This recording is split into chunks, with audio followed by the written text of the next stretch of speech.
Hello Kathden fans! Ito na nga ha, si Mami Min mga kasembreros at saka si Ma'am Tin na kapatid at ate ni Ma'am Catherine ay nagagumala, no?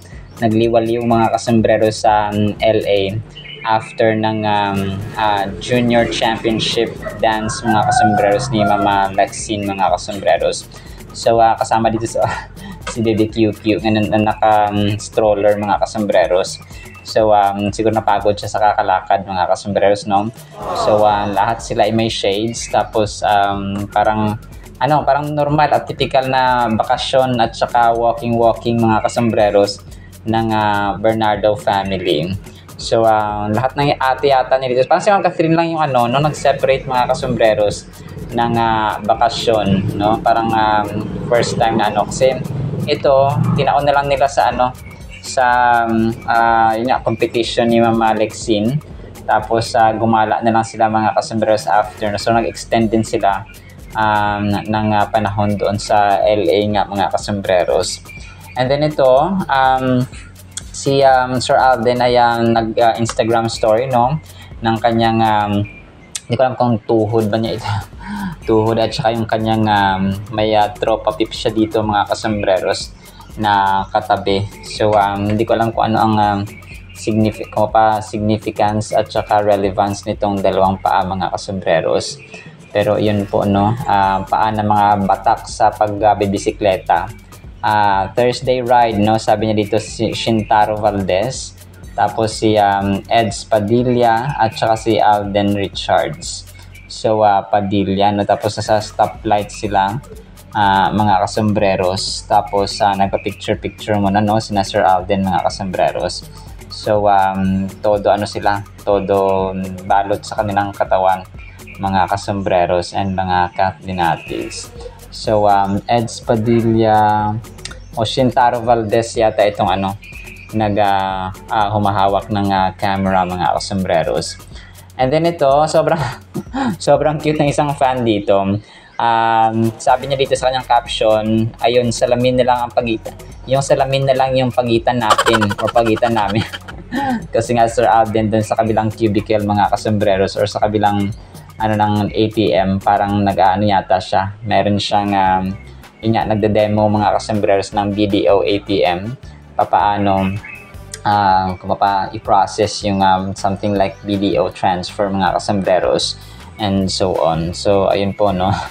So ang kulit ng fan dito kasi salamin nga lang yung pagitan nila kasi sa kabilang salamin si Sir Alden tapos siya dito sa labas mga kasembreros, no. So pero hindi niya mahawakan at hindi malapitan si Sir Alden kasi nga may salamin na harang mga kasembreros. And then ito, Instagram story ni Sir Alden. Sobrang kulit nito, no. Parang nag-aalabata na naman si Sir Alden, Iron Man, tapos snake. Parang siya, ginawang combination mga kasembreros. Tapos yung Optimus Prime at saka yung horse, pag pinag-combine sila, ay nag-iiba yung itsura. Si Spider-Man at saka yung eagle. So, wala na naputol yung video kay Spider-Man at saka kay eagle mga kasembreros. So ang lapit ng ang lapit ng horse at saka ng Optimus Prime mga kasembreros. So far ito yung aking gusto. Ayaw natin ng snake mga kasembreros. Spider-Man plus eagle. So kasi di ba paborito ni Sir Alden yung Iron Man mga kasembreros. So meron siyang collection sa kanyang bahay nga mga kasembreros, no. Paborito niya na character ito mga kasembreros. And then ito, nag-post ng isang admin, no? Napakaganda ni Ma'am Catherine dito sa kanyang close-up photo na alam kong throwback ito mga kasembreros. Medyo may kulay pa yung kanyang buhok dito, medyo red pa siya mga kasembreros. And then yan, no, close-up photo niya, nalitaw ang ganda ni box office cinema box office queen mga kasembreros, or phenomenal box office queen, no? Si Catherine Bernardo Chandria mga kasembreros. And then ito, next item natin, parang pinost lang din, no, ng isang admin. Ito nga sina Coco Martin, Vice Ganda, at saka si Ma'am Catherine. Parang sila yung big three ng ABS-CBN mga kasembreros. So actually marami pa, no, sila Ma'am Ann Curtis, sina yung Don Bell of course, no, and so on mga kasembreros. On peak, on big prime, or on prime big three, hashtag Catherine Bernardo, and Vice Ganda, hashtag Coco Martin. Si Coco Martin talaga, no, hari at saka king of king of ABS-CBN primetime mga kasembreros, dahil sa kanyang tinatangkilik talaga na teleseries, no, from FPJs ang Probinsyano, Batang Quiapo, and so on mga kasembreros. So si Tanggol, no, si Tanggol sa Kalam mga kasembreros. Alright, so ingat-ingat po ulit tayo, ha, yung mga apektado po ng bagyo at saka ng baha po, mag-ingat po tayo. Nako, let's pray for one another mga kasembreros, na maging safe po ang bawat isa. And yun lang actually sa ating countdown items, ha. Sana po ay panghin po natin ang Word of God. Again, today is July 24, 2025, Thursday na po. At para po sa ating Word of God ay sobrang ganda po nito mga kasembreros. Sana po ay pakinggan po natin ang title, Masayang Bayan. Proverbs 11 verse 10, when it goes well with the righteous, the city rejoices, and when the wicked perish, there is jubilation. Sa Tagalog, kapag ang matuwid ay pinagpapala, ang bayan ay nagagalak, ngunit higit ang katuwaan kapag ang masamay napapahamak. Aruy. So ito mga kasembreros, comparison, no, ng dalawang tao na naman. Pero titingnan natin ito as general. Kung hindi man sa buong bayan natin o hindi man sa buong bansa, ay sa ating pamilya. Okay? So ang pinuno mga kasembreros ng isang bansa, ng isang pamilya, no, kapag padre de pamilya, madre de pamilya tayo, guardian tayo, ay napakahalaga po na matuwid at saka namumuhay tayo ng naayon sa Panginoon mga kasembreros. Kasi sabi dito, ang bayan or ang community, ang pamilya ay nagagalak kapag matuwid, no, ang pamumuno, matuwid ang pamamalakad at ang disiplina sa loob ng tahanan at sa ating bansa, no. Kung kaya sasabi ko parati na yung David leadership, no, kagaya ni Haring David mga kasembreros, ay napakaganda, no, ni Haring Solomon, yung ganong mga tipo, no, yung may takot sa Diyos mga kasembreros na mga leader or mga politicians sa ating bansa, no, government leaders mga kasembreros. Kahit sa barangay lang, dito ko na-realize na kapag matuwid, righteous mga kasembreros ang mga namumuno sa mga local governance, napakahalaga, no, kasi kahit na yung national government natin ay yung national government natin okay, pagdating naman sa local government hindi okay, so talagang affected, no. Parang sa ating pamilya lang din, no, kahit na yung anak natin okay, tapos magulang natin mga lasinggero, so mga nagsusugal, or kahit na parang hindi magandang examples na mga magulang mga kasembreros. So parang hindi ka rin makakausad sa buong pamilya sa mga plano mga kasembreros. Proverbs 11:10 is about the importance of righteousness leading to the flourishing and happiness of a community, while wickedness ultimately leads to its downfall. So yun nga, no, dalawang comparison mga kasembreros, isang matuwid at isang masama mga kasembreros. So kahit na saan mapunta ang masama, kahit sa pamilya, sa community, ay walang mapapala mga kasembreros. As a matter of fact, ay nagsasaya pa ang mga tao kapag napapahamak na ang mga taong masasama. Parang ano lang yan eh, parang ikaw mabuti or ikaw masipag, pag dinala ka sa Germany, masipag ka. Kapag dinala ka sa Davao, kapag masipag ka talaga, masipag ka. Kapag dinala ka sa Agusan or sa anumang parte ng mundo mga kasembreros, kapag masipag ka, ay masipag ka talaga. Parang ganun lang din mga kasembreros. This verse speaks about the impact of the actions and outcomes of both the righteous and the wicked on a community, or society. May impact talaga mga kasamaras, lahat ng actions natin, may impact yan, no? Kahit sa ating kaibigan, sa ating kasamahan sa trabaho, sa ating kapatid, sa ating magulang, sa asawa, sa anak, and so on. It highlights the interconnectedness between individual behavior and the collective well-being of a city or community, no, as a whole nga po ay bansa mga kasambreros.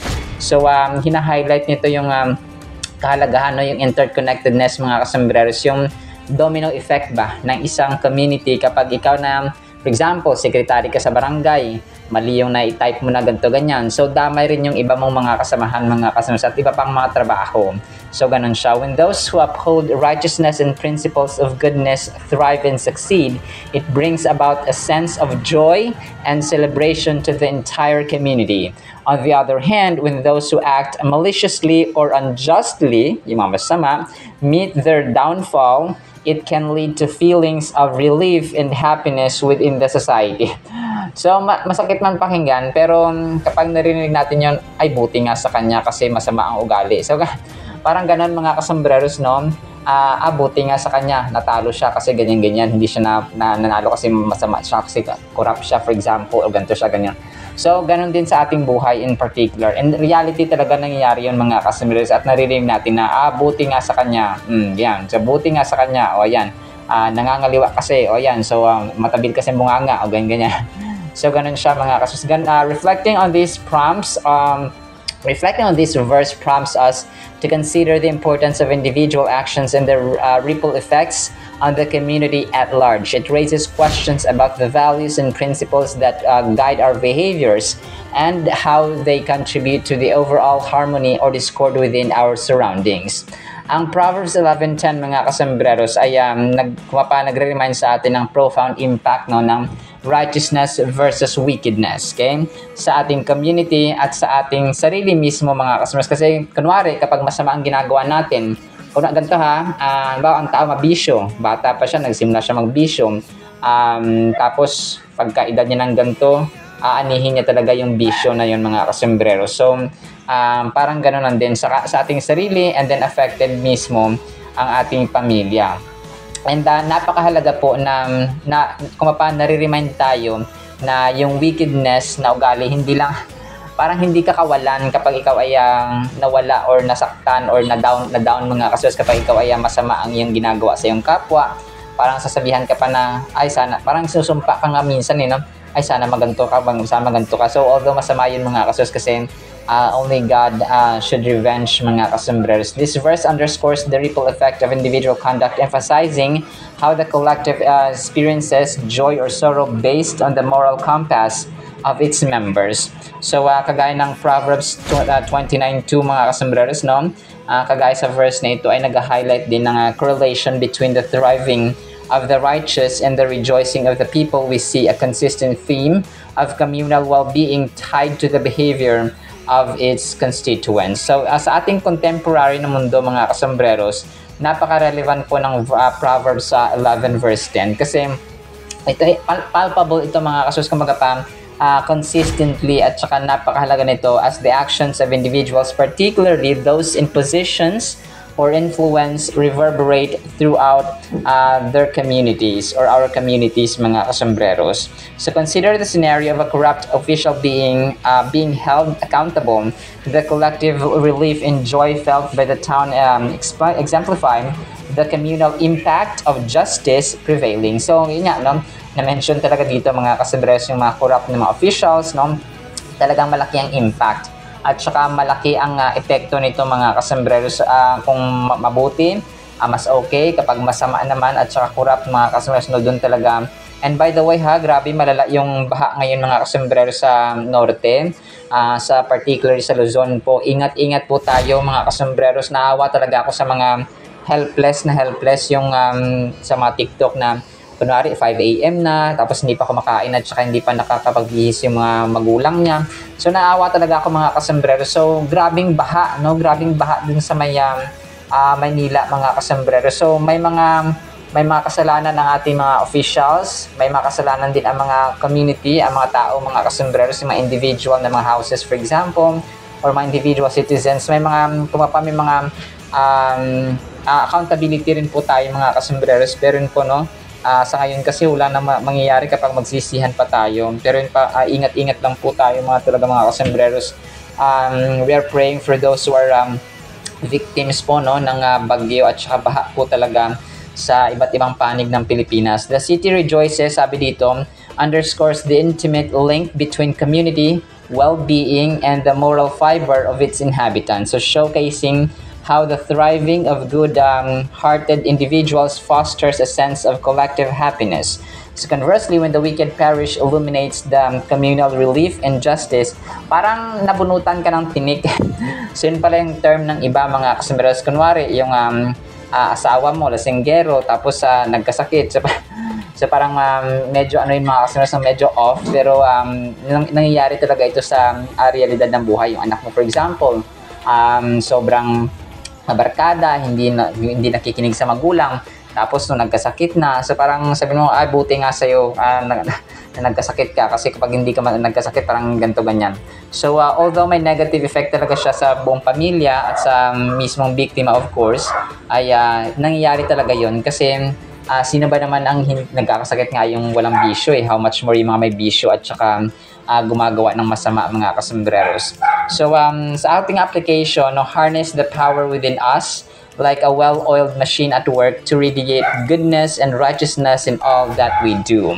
So ang actions kasi natin ay may ability to shape the world, no? Kahit na paunti-konti lang yan, paunti-unti lang yan mga kasembreros, much like how a guiding hand nurtures a growing family. So kagaya ng isang tatay na nagtitimon at saka nag-guide sa kanyang mga anak at buong family mga kasembreros, ay katulad nitong Proverbs 11:10 nga na kumapa yung ating nation, yung ating community, sa atin nagsisimula talaga yung pagbabago, no? Sa atin nagsisimula yung spark, no? Yung light na kapag kunwari nagsispark yung ilaw, no? Bilang good example, tapos 30 kayo, 100 kayo sa isang community na ganun ang ugali. So it makes a difference talaga, no? Para ako nangangampanya, no? Pero yun siya mga kasembreros, it's a tested, proven, and true po.